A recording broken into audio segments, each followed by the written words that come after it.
Hello guys, our today's topic is standard enthalpy of reaction. बच्चों हमने enthalpy of reaction पढ़ा था. Enthalpy of reaction is the difference between enthalpy change of a product and the reactant. Understood ना? Delta H product minus delta H reactant, ये होता है enthalpy of a reaction. अब यहाँ पे हमें पढ़ना है standard enthalpy of a reaction. Okay अब यहाँ पे स्टैंडर्ड ये वर्ड क्यों डाला होगा, that is the main question. कि एंथैल्पी ऑफ रिएक्शन तो हमने पढ़ा है, इनफैक्ट यहाँ पे भी स्टैंडर्ड एंथैल्पी ऑफ रिएक्शन में भी वही पढ़ना है कि it's a difference between enthalpies of product to the enthalpies of a reactant. So why this word standard is written over here. Okay, और what is the meaning of a standard enthalpy. See बच्चों, जब chemical reaction होती है and if all the reactant and product are in their standard physical state, if the chemical reaction is going on and all the reactant and after the formation of a say product, the product also are in their standard physical state, then the whole reaction is said to be in their standard state. Understood? जब भी reaction होगी, reactant और product होगा, reactant में जो भी involve होंगे either of element और अ कंपाउंड, और जो प्रोडक्ट में फॉर्म होंगे आइदर ऑफ एलिमेंट और अ कंपाउंड, सारे के सारे उनके स्टैंडर्ड फिजिकल स्टेट में होंगे. तब हम लोग ये वर्ड यूज़ करेंगे standard enthalpies of reaction. Understood? अब स्टैंडर्ड फिजिकल स्टेट यानी जैसे वाटर है तो वो लिक्विड फॉर्म में रहेगा at normal temperature, at room temperature and at 1 bar pressure. अगर कार्बन डाइऑक्साइड गैस है so it present in a gaseous form at normal temperature and 1 bar pressure. Understood? So this is called the standard state of the compound और the element. अगर sodium metal है तो वो solid state में रहेगा, iron metal solid state में रहेगा. You are getting my point? समझ रहे हैं ना? Okay, so let's start the standard enthalpy of reaction. अब standard enthalpy of reaction is also denoted by delta R H, या फिर कभी कभार delta R H raise to 0 या फिर आर एच नॉट लिखते हैं. Okay, let's see the definition. The standard enthalpy delta R H of reaction is the enthalpy change accompanying the reaction when the reactant and product involved are in their standard state. Understood? The reactant and product are involved in their standard state. सारे reactant सारे product उनके standard states में होंगे. मतलब normally जो state में मिलता है एट नॉर्मल टेम्परेचर यानी 25 डिग्री सेल्सियस और 1 bar प्रेशर पे जो स्टेट है वो उनका स्टैंडर्ड स्टेट. तभी जो चेंज इन एंथैल्पी हुआ from the reactant to product, that is said to be standard enthalpy of reaction. समझ गए बच्चों? ओके, आगे बढ़ते हैं फिर. अब स्टैंडर्ड स्टेट यानी क्या एग्जैक्टली वो भी देख लेते हैं. The standard state of a substance is the form in which the substance is most stable at a pressure of 1 bar and at temperature of 298 Kelvin. समझ गए? स्टैंडर्ड स्टेट यानी क्या? किसी भी सब्सटेंस की that substance should be present in the most stable form. Okay, substance should be present in a most stable form at 1 bar pressure and at 298 Kelvin temperature यानी 25 degree Celsius temperature. जैसे मैंने example कहा CO2 perfectly stable होगा इन a gaseous form. उसी तरह से CO2 का conversion solid CO2 में भी कर सकते हैं, that is called dry ice, या फिर उसको लिक्विड में भी कन्वर्ट कर सकते हैं. बट वो गैस को क्या करना पड़ेगा? We need to decrease the temperature, we need to increase the pressure. Pressure increase करेंगे, टेम्परेचर डिक्रीज करेंगे तो कार्बन डाइऑक्साइड गैस का कन्वर्जन होगा कार्बन डाइऑक्साइड लिक्विड में, CO2 लिक्विड, और उसी को टेम्परेचर और डाउन करेंगे हम लोग, और by increasing pressure also that liquid CO2 will convert into the solid CO2 as well. समझ रहे? सेम वे वाटर, अब वाटर है H2O. So the most stable condition or most stable physical state is a liquid at 25 degree Celsius and at 1 bar pressure. उसी water को अगर हम लोग freeze करते हैं, मतलब टेम्परेचर डाउन कर लेते हैं, तो water will turns into the solid state. The same water if we increase the temperature, और अगर इंक्रीज कर लिया up to 100 degree Celsius, 25 degree Celsius जो टेम्परेचर है नॉर्मल, उसको हमने बढ़ा के हीटिंग दे दी वो उस वाटर को, लिक्विड वाटर को, and the temperature is increases to 100 degree Celsius. तो 100 डिग्री सेल्सियस ये बॉइलिंग पॉइंट होता है ना वाटर का. At that particular temperature that liquid water turns into the gaseous phase और वाटर वेपर. समझ रहे? तो टेम्परेचर चेंज करने से, प्रेशर चेंज करने से वो फिजिकल स्टेट चेंज हो जाएगी। You are getting my point? समझ रहे? सो इसीलिए that water vapour and the solid ice, ये स्टेबल कंडीशन नहीं है या फिर स्टेबल स्टेट नहीं। स्टेबल स्टेट कौन सी हुई? Liquid. Same way for the carbon dioxide, stable state कौन सी हुई? Gas, not the solid as well as liquid. Understood? So standard state यानी ऐसी स्टेट सब्सटेंस की जहाँ पे वो मोस्ट स्टेबल फॉर्म में हो at 1 bar pressure, that is 1 atmospheric pressure actually, जो कि अभी अपने सराउंडिंग में रहता है atmosphere, 1 atmospheric pressure and 25 degree Celsius Kelvin में वो 298 या फिर you can say 298.15 kelvin temperature. Understood बच्चों? सो this is all about the enthalpy of reaction. यहाँ पे सम एग्जाम्पल्स भी दिए हैं of some standard states of the compound. See here, some of the standard states of the element and the compounds are H2 hydrogen in gaseous state, H2G लिखा है, G stands for gas, S यानी solid, L यानी liquid, AQ यानी aqueous. So H2 gaseous state, Na that is in sodium, that is sodium solid state में, C bracket में लिखा है graphite, graphite यानी actually you can write solid over there also because carbon solid state में ही रहता है, but most of the time the isotopes the allotrope we used for the chemical reaction is graphite only, so that's why C graphite लिखा है, that is solid state again. C2H5OH, C2H5OH बच्चों ये ethanol है, alcohol generally present in the liquid form. It's a volatile liquid, but no doubt the most stable form of this compound C2H5OH is a liquid only. CaCO3, that is calcium carbonate, calcium carbonate at normal temperature present in a solid state. CO2 in a gas, H2O liquid at 298 and 1 bar pressure. You are getting my point? समझ रहे? So this is all about the standard state of the compound. Same way अगर मैं बात कर लूँ for copper sulfate present in a solid state, NaOH present in a solid state. Understood? Helium present in a gaseous form. Then what about nitrogen present in a gaseous form. Understood? What is the benzene always present in a liquid state. Understood? So ये सारे, और if you talk about the acetic acid, it is also present in a liquid form only. So these are the solid states of the compound and the elements.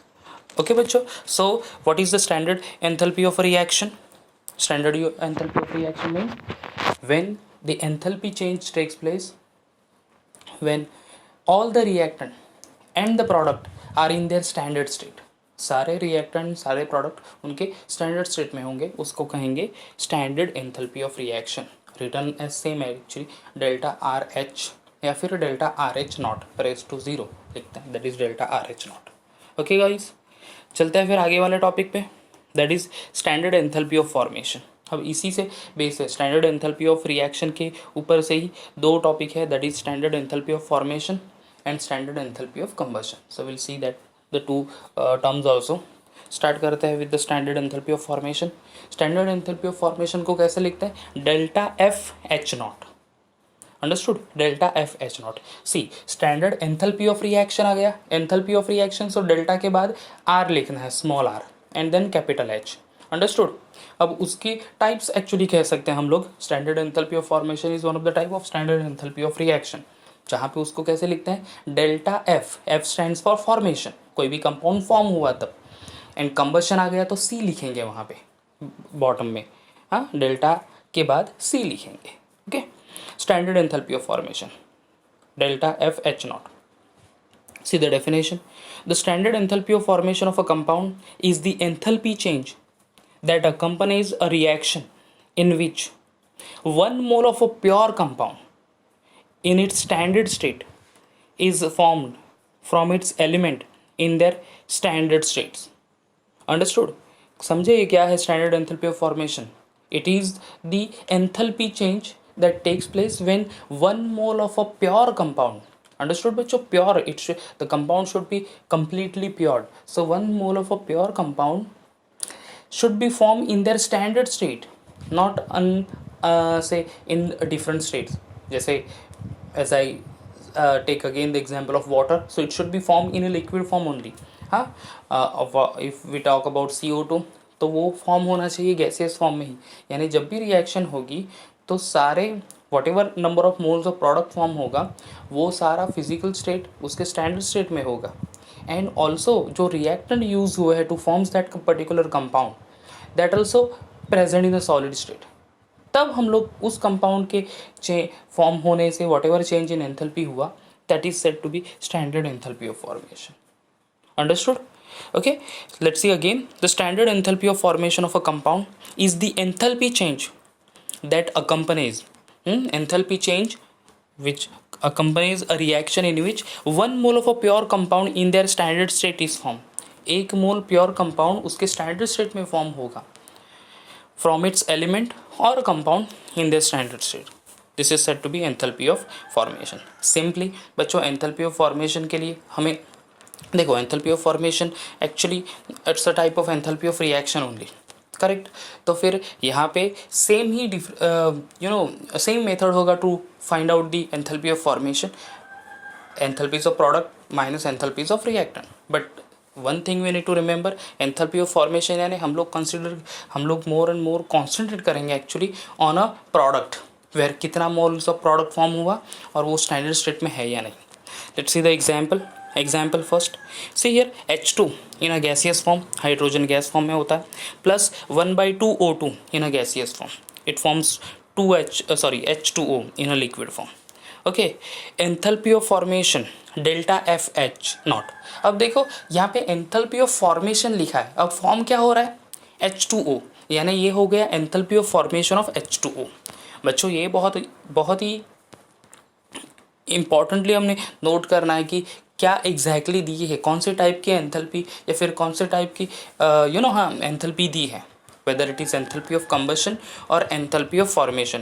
Numerical कल करेंगे हम लोग next video में, तो वहाँ पे हमें ये बहुत ज़रूरी हो जाएगा ये समझना कि क्या एग्जैक्टली दिया है। Whether it is given enthalpy of reaction होगा तो पूरे रिएक्शन के लिए दिया होगा, एंथैल्पी ऑफ फॉर्मेशन होगा तो एक पर्टिकुलर कंपाउंड फॉर्म हो रहा है तब दिया होगा for that particular compound only. Enthalpy of combustion होगा तो कोई कंपाउंड बर्न हो रहा है तब एंथैल्पी दिया होगा। अंडरस्टूड? सो वो सारे चीज़ नोट करना बहुत इंपॉर्टेंट। यहाँ पे डेल्टा FH0 लिखा है, इसका मतलब क्या है, this is the enthalpy of formation of H2O। Okay, और डेफिनेशन क्या है, enthalpy change takes place when 1 mole of a pure compound in their standard state is formed. Understood? तो यहाँ पे H2 and half O2 is reacting to forms H2O। So 1 mole H2O form हुआ, okay, 1 mole H2O यानी 18 gram H2O। सो जब 18 gram H2O liquid form में form होता है, ओके, लिक्विड स्टेट में फॉर्म होगा, तब whatever change in enthalpy होगी, तब जो भी एंथैल्पी चेंज होगा that is said to be enthalpy of formation of water. And this delta FH0 this is actually the enthalpy of formation of water, और वो कितना है -286 किलो जूल पर मोल। अंडरस्टूड? -286 किलो जूल पर मोल। अब यहाँ पे इस रिएक्शन में enthalpy of formation of water is -286, तो एनर्जी रिलीज हुई या एनर्जी एब्जॉर्ब हुई? इज इट एक्सोथर्मिक रिएक्शन और एंडोथर्मिक रिएक्शन? एक्सोथर्मिक रिएक्शन में क्या होता है, delta H is negative, correct ना, एंड एंडोथर्मिक रिएक्शन में delta H is positive. So this one is a exothermic reaction. One more thing I need to clear over here, that is half O2। बच्चे हम लोग half O2 ऐसा कुछ लिख सकते हैं क्या? See to balance the chemical equation we have to write this particular form. जैसे एक्चुअल फॉर्म में हम लोग रिएक्शन कैसे लिखते थे कि 2H2 plus O2 it gives 2H2O। Understood? Double कर देना है उन कंपाउंड्स को या फिर एलिमेंट को। तो यहाँ पे हमें 1 मोल के लिए हमें पूरा एंथैल्पी ऑफ रिएक्शन बताना था, and that's why instead of O2 half O2 कर दिया, तो 2 विल गेट कैंसिल। इसका मतलब हो गया कि H2 यानी 2 हाइड्रोजन के साथ सिंगल ऑक्सीजन रिएक्ट हुआ to forms H2 that is of 1 mole actually.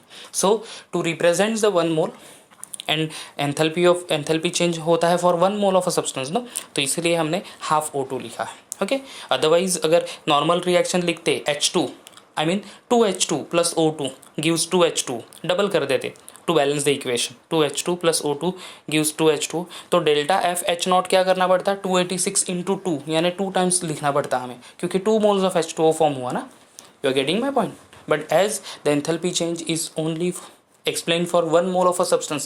So to to write the whole reaction and to get the product in the form of 1 mole only, we have to write in certain way, like half O2, कभी 5/2 O2, कभी 7/2 O2, ऐसा होगा. नहीं तो half O2 यानी आधा oxygen का molecule. आधा ऑक्सीजन का मॉलिक्यूल ऐसा तो कुछ होता ही नहीं.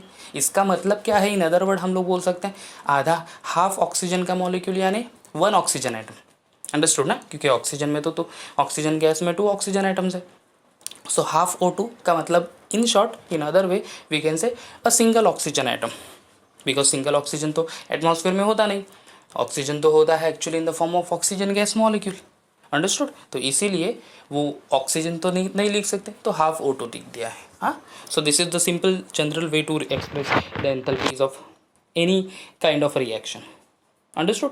तो ये -286 किलो जूल ये किसके लिए है, enthalpy of formation, 1 mole of enthalpy of formation of H2O. एक और एग्जाम्पल है C, that is graphite, means it is actually the allotrope of carbon plus 2H2, formation of CH4 in a gaseous state. सारे reactant product gaseous state में है. Delta FH0 is -74.8 kilojoule पर mole. Delta FH0 is -74.8 kilojoule पर mole. यहाँ पे delta enthalpy of formation लिखा है. अब एंथैल्पी ऑफ फॉर्मेशन किसका है, मीथेन का, क्योंकि मीथेन फॉर्म हो रहा है by reacting carbon and hydrogen over here. Understood. So 1 mole methane, 1 मोल यानी कितना मास हो जाएगा, कार्बन का atomic number atomic mass 12 and hydrogen का 1 × 4 दैट इज 16 हो जाएगा वो. सो 16 ग्राम मीथेन हो गया. It represent 1 mole. So 16 gram methane form करने के लिए कितनी एनर्जी रिलीज करनी पड़ी इन अ होल रिएक्शन, 74.8. मैं बोल रहा हूँ एनर्जी रिलीज करनी पड़ी. इसका मतलब क्यों कहा मैंने, because negative sign is there, delta H is negative, exothermic reaction. Understood? Okay, so this is all about enthalpy of formation. Let's see the standard enthalpy of reaction and standard enthalpy of formation. See, standard enthalpy of reaction actually और standard enthalpy of formation का एक relation है जो delta form करने के लिए use किया जाता है standard enthalpy of reaction. So वो देख लेते हैं हम लोग. See here the standard enthalpy of formation of a compound are use to determine the standard enthalpy of reaction. जो भी enthalpy of formation of compound है, जैसे यहाँ पे CH4 का -74.8 है, या फिर H2O का -286 किलो जूल पर मोल है. So this standard enthalpy of formation of a compound are use to determine standard enthalpies of reaction. अब वो कैसे है, see here first point we need to remember. अच्छा, ये याद रखना है हमें numerical point of view. Okay, वो लास्ट में इसके एंड में फॉर्मूला भी आएगा एक, तो ये रखना है. Just remember the concept only, don't go for the preparation. एक अच्छे से बात करके हमें एग्जाम में आएगा, इसीलिए याद रखना है. It is not like that. एक बार रीड कर लेना, कॉन्सेप्ट को समझ लेना, that is all. See first one, the standard enthalpy of formation of element is 0. कोई भी कंपाउंड स्पेशली डायटोमिक गैसेस या फिर कोई एलिमेंट होगा तो उसका standard enthalpy of formation every time 0 रहेगा. ओके, यानी एंथैल्पी ऑफ फॉर्मेशन देखो, कार्बन या H2O the enthalpy of formation 0 रहेगा वहाँ पे. Understood. So C here the standard enthalpy of formation of element is 0. सिर्फ ये याद रखना कि एलिमेंट के standard enthalpy of formation of element is 0, क्योंकि ये हमें न्यूमेरिकल के लिए यूज़ होना है. Next is standard enthalpy of formation of a compound is equal to its standard enthalpy. Standard enthalpy of formation of a compound is equals to standard enthalpy of reaction. जो भी delta FH0 compound का होगा वही delta H of that compound, यानी enthalpy of the compound और enthalpy of the reaction. Understood. So यहाँ पे जो है 1 mole of that enthalpy of formation of methane -78.4. This is nothing but the enthalpy of reaction. Understood. अब वो कैसे form करते हैं, we consider one equation, A moles of A plus B moles of B gives C moles of C plus D moles of D. Reactant and product है. The standard enthalpy of reaction is given by sum of enthalpies of product minus sum of enthalpies of reactant. तो लिखा है delta FH0 is equal to C moles of enthalpies of C plus D moles of enthalpies of D minus A moles of enthalpies of A plus B moles of enthalpies of B. Understood? अब delta FH0 is equal to C delta FH0 of C plus delta D delta FH0 of D minus A moles into delta F H naught of A plus अब B delta F H naught of capital B। अब यहाँ पे जो ये capital C, capital A, capital B, capital D and capital B लिखा है in a bracket only, वो actual value represent कर रही है। इसका मतलब in short we can say that delta F H naught is equal to summation of enthalpies of product minus summation of enthalpies of reactant. Understood? Delta F H naught is equal to summation of delta F H naught of product की enthalpies minus reactant के enthalpies कर लो, you will be getting the enthalpies of formation of that compound. बच्चों ये formula product minus reactant याद रखना है, ये फार्मूला हमें यूज़ करेंगे न्यूमेरिकल सॉल्व करने के लिए। ओके, सो ये याद रखना है लास्ट का formula. And the two thing, enthalpy standard enthalpies of formation is 0 and standard enthalpy of formation of a compound is equal to its standard enthalpy. Understood? Enthalpy of formation is exactly equal to standard enthalpy of reaction. बस ये दो चीज़ें याद रखो along with the formula. That is enough for this concept. The last topic, that is standard enthalpy of combustion. Standard enthalpy of combustion में see enthalpy of combustion, अब combustion reaction यानी क्या होगा कि compound burn होगा। compound burn होगा मतलब actually that compound gets oxidized, correct ना।